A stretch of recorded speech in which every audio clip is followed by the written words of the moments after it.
कभी ना कभी हम सब ने एक ऐसी जगह का सपना देखा है जहाँ पड़ोसी फैमिली की तरह हो जाए, जहाँ दरवाजा नॉक होने से पहले स्माइल आ जाए और जहाँ जिंदगी कितनी भी मुश्किल हो लेकिन हंसी का कोई ना कोई रीजन मिल ही जाए। ये सब तुम्हें एक ही शो ने दिया, तारक मेहता का उल्टा चश्मा। दोस्तों तैयार हो जाओ, क्योंकि आज हम खोलने वाले हैं उस दुनिया का दरवाजा जहाँ हंसना भी असली था, दोस्ती भी असली थी और प्रॉब्लम्स भी एकदम जेठालाल लेवल की। हाँ जी, आज हम लेकर आए हैं तारक मेहता का उल्टा चश्मा का वो सफर जो 2008 की एक छोटी सी सोसाइटी से शुरू हुआ और 16 साल बाद पूरी दुनिया का गोकुलधाम बन गया।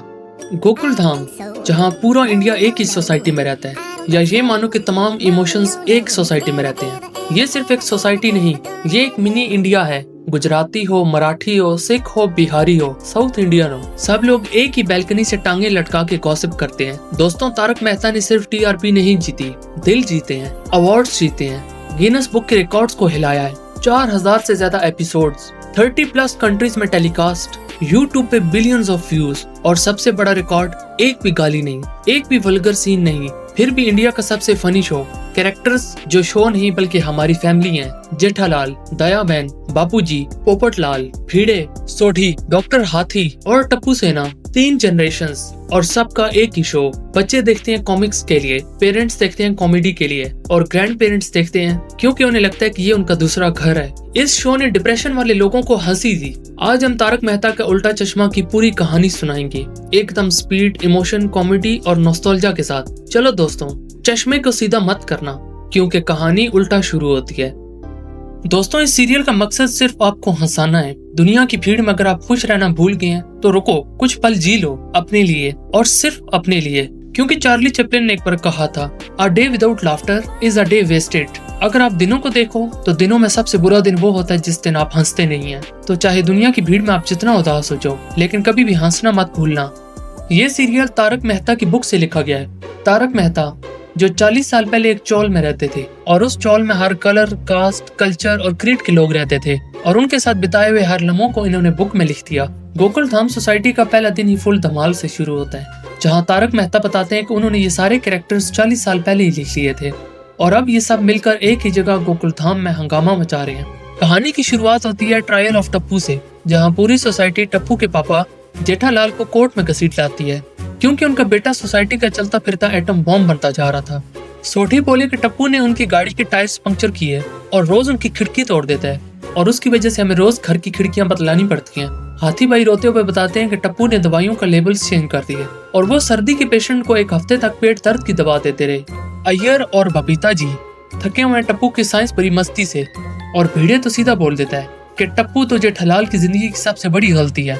जज साहब जेठालाल पर बहुत सारे केसेस ठोक देते हैं, लेकिन इतनी देर में जेठालाल को पता चलता है कि वो सपना देख रहा था। दयाबेन उसको बताती है कि मेरा टप्पू तो बिल्कुल कान्हा की तरह है और फिर शुरू हो जाता है टप्पू का और जेठालाल का मस्ती भरा दिन। टप्पू की मस्तियों की वजह से पूरी सोसाइटी परेशान है।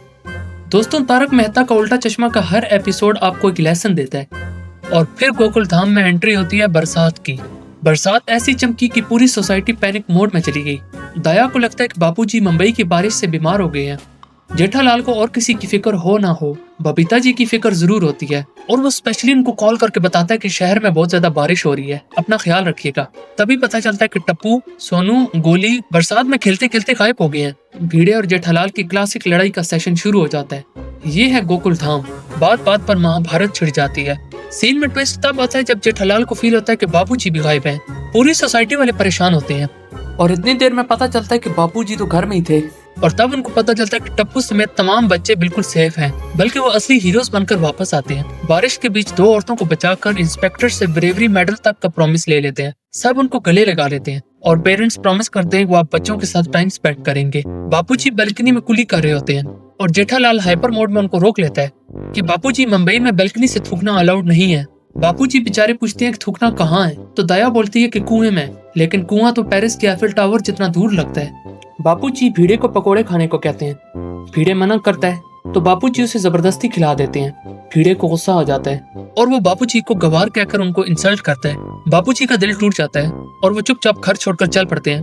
टप्पू ये सुनते ही हल्क बन जाता है कि आपकी वजह से मेरे बापूजी चले गए और तारक मेहता कंफर्म कर देता है कि चंपकलाल सच में ये सोसाइटी छोड़कर जा चुके हैं। अब पूरे गोकुलधाम में उनकी खोज शुरू हो चुकी होती है। जेठालाल की ओलंपिक लेवल भाग दौड़ शुरू हो जाती है। जेठा अपने आप को ही कहता है कि मैं ही खराब बेटा हूँ। इधर टप्पू तो फुल ऑन बजरंगी मोड में भिड़े को देखते ही चिल्लाता है कि इसे फांसी दो, मेरे बाबूजी को गाली दी। और उसी ड्रामेटिक मोमेंट पर बाबूजी वापस आ जाते हैं। बाबूजी बताते हैं कि मैं अपने पोते टप्पू के लिए रोल लेने गया था। घर वाले सोचते हैं हम फालतू में ही आपके लिए टेंशन कर रहे थे, आप कम से कम अपने पास फोन तो रखें। और फिर जेठालाल बाबूजी के लिए फोन लाता है। जेठालाल यही बताता है कि हमारे पास टेक्नोलॉजी का होना जरूरी है ताकि हम बाबूजी को किसी भी वक्त कॉल कर सकें। 2008 में उन्होंने हमें यही लेसन दिया था कि टेक्नोलॉजी से ज्यादा पेशेंस की जरूरत होती है, स्पेशली जब फोन हाथ में हो और समझ किसी और दुनिया में। बुजुर्गों को हमेशा प्यार से समझाना चाहिए। गोकुल धाम में नवरात्रि का महा हंगामा शुरू होता है। जेठालाल ने एक प्लान बनाया कि वो फैमिली को अहमदाबाद ले जाना चाहता है। पूरी सोसाइटी खुश है क्योंकि वो कहते हैं कि जेठालाल और उसकी फैमिली जाएगी तो पीछे से शांति ही शांति। टप्पू, गोली, सोनू, गोगी सब शौक, यार हम नवरात्रि एक साथ नहीं मनाएंगे क्या? इम्पॉसिबल। टप्पू का दिमाग ऑन हो जाता है। वो कहता है कि मुझे बस ट्रिप कैंसिल करवाना है। टप्पू सीढ़ियों से फेक तरीके से गिर जाता है। दया बहन की चीख।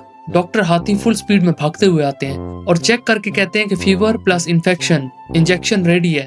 बस इंजेक्शन का नाम सुना और टप्पू का पूरा ऑस्कर लेवल ड्रामा टूट जाता है और वो तुरंत सच बोल देता है कि मैं झूठ बोल रहा हूँ, हम सब मिलकर नवरात्रि डांस करना चाहते हैं। जेठालाल गुस्सा होता है लेकिन बाद में वो पिघल जाता है और कहता है कि चलो ठीक है, अहमदाबाद का ट्रिप कैंसिल, गरबा यही होगा। और फिर सब मिलकर गरबा एंजॉय करते हैं। बाद में बच्चे शादी खेल रहे होते हैं। दया ने सीन को उल्टा समझ लिया। वो समझती है कि भिड़े सोनू की शादी टप्पू से करवाना चाह रहा है। बाबूजी ने तुरंत राधा कृष्ण कनेक्शन लगा दिया और दोनों सीधा भिड़े के घर लड्डू लेकर रिश्ता पक्का करने चले गए। भिड़े ने सुनते ही कहा कि ये बच्चे हैं, शादी क्या लगा रखे है। बाबूजी 3-4 मैच मेकर लगाकर टप्पू के रिश्तों की शॉपिंग करने लग जाते हैं। फिर शादी का कार्ड भी छपा दिया और दुल्हन टीना। गोकुलधाम का पीपी कलेक्टिवली हाई, बैंड बाजा, लड़की वाले ड्रामा, रिचुअल्स और जेठालाल की पिटाई, सब कुछ। और आखिरकार शादी हो गई। टीना की एंट्री, गोपाल भाई की बर्बादी, घर के रिचुअल्स को नॉनसेंस बोलकर रिफ्यूज, पहली डिमांड पिज्जा लाओ। रात को वो कहती है कि मुझे डर लग रहा है। दया उसके पास सोती है और जेठालाल को सोफा पे भेज दिया और टप्पू को भी रूम से निकाल दिया। जेठा की जिंदगी फुली तौर पर बर्बाद हो चुकी थी। फिर इंस्पेक्टर आया। पुलिस वाले पूछते हैं कि छोटी बच्ची किसकी है और ये आपके पास कैसे आई। दया बहन के मुंह से निकल जाता है कि हम इसको ब्याह कर लाए हैं और पुलिस फौरन से जेठालाल को अरेस्ट कर लेती है कि आपने चाइल्ड मैरिज को प्रमोट किया। लेकिन इतनी देर में जेठालाल की आंख खुल जाती है। वो सपना देख रहा था, वो खुश होता है। दरअसल इस ट्रैक के थ्रू हमें ये मॉरल दिया क्या, बचपन को बचपन में ही रहने दो, शादी को शादी के टाइम पर कर लो।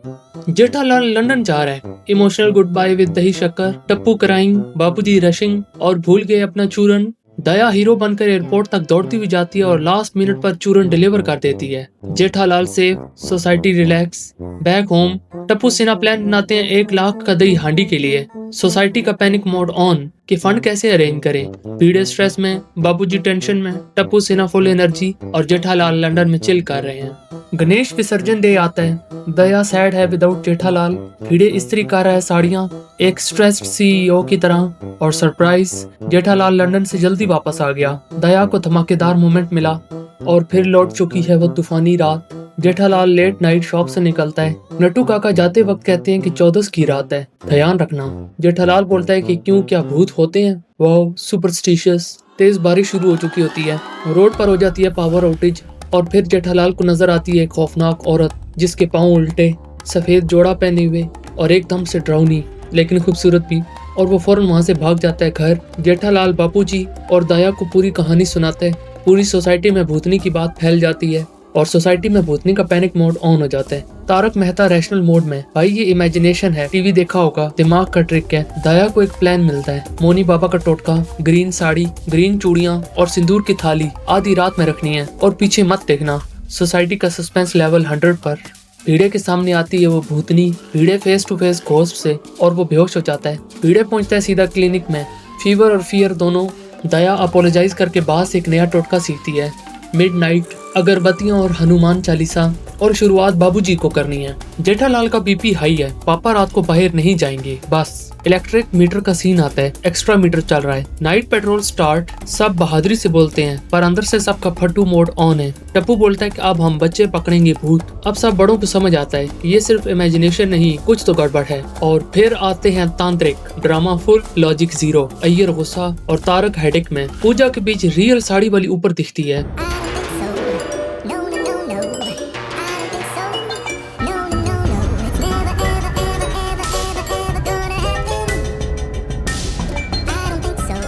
तांत्रिक खुद डर के भाग जाता है। सब क्लब हाउस में चुप जाते हैं और तब एटम बॉम्ब फटता है। टप्पू सेना गायब।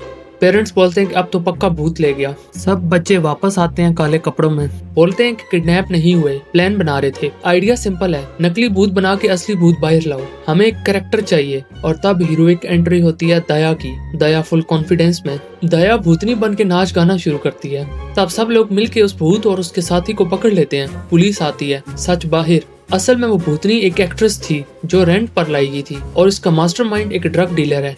वजह एक करीबी फैक्ट्री में इलीगल काम, सोसाइटी को डरा के रात को खाली कराना था। और एक्स्ट्रा मीटर वो इलीगल पावर कनेक्शन था। और एंडिंग मोरल क्या बना? भूत कुछ नहीं होता, सिर्फ डर होता है। एक रात जेठालाल चोर पकड़ने के चक्कर में पूरी रात जागता रहा। सोसाइटी वाले सुबह ताली बजा रहे हैं। जेठालाल बोलता है कि अवार्ड बाद में देना, पहले मुझे सोने दो। जेठालाल रिक्शे में सो रहा है और ऊपर से घर पे चिपक जाती है एक पार्टी। जेठालाल की टेंशन डबल। शहर में फिर से बरसात की शुरुआत हो चुकी थी। भीड़े जेठालाल को नया छाता देने का वादा करते हैं। पोपटलाल आता है और पुराने छाते पे इमोशनल भाषण दे देते हैं। इस छाते ने धूप, बारिश, पैर दर्द सब में साथ दिया। पोपटलाल से कहता है कि तुम इसको पुराना छाता मत कहो। बबीता प्लस बारिश। जेठा का दिमाग फुल ऑन एक्टिव। बबीता को छाता देकर वो खुद भीगता जाता है। पोपटलाल अपने अकेले होने का रोना रोता है। बोलता है कि मेरी जिंदगी में सबसे लॉयल कोई भी नहीं है। और वो पूरी सोसाइटी को दिन को 1:20 पर पार्टी पर आने का इनविटेशन देता है। सब सोचते हैं कि शायद इसकी शादी फिक्स हो चुकी है। डेकोरेशंस, खाना, बैलून्स। पोपटलाल अनाउंस करते हैं कि मेरे छाते का 10th बर्थडे। सोसाइटी का बीपी हाई। पोपटलाल बोलता है कि जब कोई अपना नहीं होता तब बेजान चीज भी फैमिली बन जाती है। भीड़े ऑफिशियली डिक्लेयर करता है कि छाता गोकुलधाम का एक नया मेंबर है। पार्टी के बाद छाता गायब। धमकी देता है कि मैं पुलिस को बुलाऊंगा। इंस्पेक्टर चालू पांडे आता है,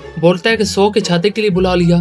पोपटलाल बोलता है कि ये 100 का छाता नहीं था, मेरी जिंदगी थी। छाता टूटा हुआ मिलता है। सीसीटीवी स्टाइल वीडियो से पकड़ा जाता है जतायु, वही असल मुजरिम है, क्योंकि वो उस हॉल में काम करता है। और आज उसकी शादी की पहली सालगिरह थी। उसने अपनी शादी की सालगिरह मनाने जाना था, पर साहब जी ने उसको काम पे बुला लिया। और जब वो काम पर गया तो उसकी बीवी ने उसको छाते से बहुत पीटा। और जब वो यहाँ आया तो उसने देखा कि यहाँ तो एक मामूली से छाते की सालगिरह मनाई जा रही है। उसको बहुत गुस्सा आया और उसने वो छाता फाड़ दिया। माफी मिलती है पर दर्द रह जाता है। दोस्तों, तन्हाई इंसान को अजीब अटैचमेंट्स दे देती है। पोपटलाल शादी का कार्ड देखकर इमोशनल हो जाता है। सपने में जेनी आती है, एक इनविजिबल लड़की। पोपटलाल जेनी नामी लड़की के साथ बहुत एंजॉय कर रहा होता है और उसकी शादी फिक्स होने ही वाली होती है कि उसकी आंख खुल जाती है। दया को स्ट्रॉन्ग फीलिंग आती है कि गोकुलधाम में कुछ तो बड़ा होने वाला है। दया बहन को फोन आता है कि मैं सन ऑफ सरदार बोल रहा हूँ, सोसाइटी के सब लोगों को मैसेज दो कि कल 8:30 बजे तैयार रहना। और फिर बारी बारी सबको फोन आता है और सबको बताया जाता है कि कल 8:30 बजे तैयार होकर बाहर आ जाइएगा। डॉक्टर हाथी को केक मिलता है, सोडी फैमिली को कार्ड मिलता है। पूरी सोसाइटी बहुत अच्छे से डेकोरेटेड होती है। फिर सबसे बड़ा शौक, कॉल आता है कि बाबूजी किडनैप्ड हैं। सब लोग अच्छे कपड़े पहनकर कंपाउंड में आओ। जेठालाल पागल, पूरी सोसाइटी डर के साथ रेडी। सब लोग तैयार होकर बाहर आते हैं। एंड में बाबूजी एंट्री लेते हैं। लाउड स्पीकर से आवाज, फिर ढोल, गाड़ियां, डांसर्स। रिवील होता है अजय देवगन और सोनाक्षी इन गोकुलधाम। बापूजी बिल्कुल सेफ, किडनैपिंग सिर्फ ड्रामा था। अजय और सोनाक्षी आकर पूरे कास्ट को 1000 एपिसोड्स पर मुबारकबाद देते हैं। तो दोस्तों, तारक मेहता का उल्टा चश्मा सिर्फ एक टीवी शो नहीं, ये हर घर का रूटीन बन चुका था और अभी भी बना हुआ है। अगर आप चाहते हो कि हम पार्ट 2 लाएं तो कमेंट्स में जरूर बताओ। मिलते हैं अगली वीडियो में। अपना और अपने प्यारों का बहुत सा ख्याल रखिएगा।